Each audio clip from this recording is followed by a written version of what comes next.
Ang susunod na programa ay rated PG. Ito ay nangangailangan ng patnubay at gabay ng magulang para sa mga batang manonood. Hindi nga napunta sa wala ang pagbubuwis ng buhay ni Mariposa dahil sa wakas at na-rescue na din itong si Jordan at nadala na sa pinakamalapit na ospital.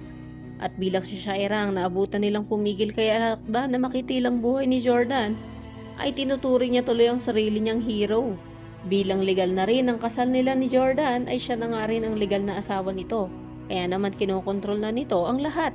Pati na rin kung sino lang ang dapat na makabisita sa asawa niya.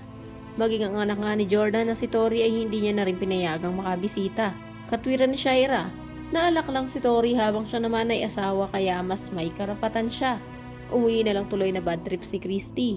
Nanggagalaiti na din itong si Carmen. Pagkatsukdulan na talaga ang kasamaan ng ugali ni Shaira. Saksi din si Carmen kung paanong nag-alala si Tori para sa daddy niya. Kaya hindi niya mapigilang sumpain na lang itong si Shaira dahil sa kasamaan ng ugali.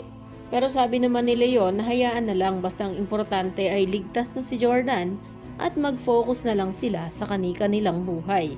Samantala, habang sinusukat naman ni Quago ang barong na gagamitin niya sa kasal ni Leon at Christy ay tinuran ni Leon na ngayong nakabalik na daw si Jordan at ligtas na ang buhay ay mapapanatag na si Christy.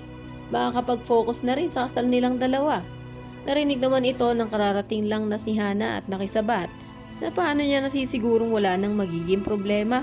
Hindi ba't mas dapat siyang mag-alala dahil bumalik na nga si Jordan at sinusukan na nito ang asawa niya na si Shaira?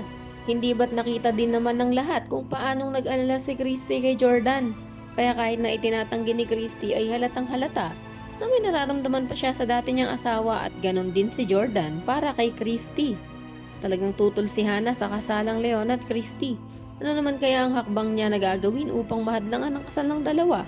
Yan ang dapat pa nating abangan. Kaya naman kung isa ka din sa mga nagnanais sa masiwalat na din pati ang pagiging magkapatid ni na Shaira at Leon, ay i-click lamang ang like at subscribe button.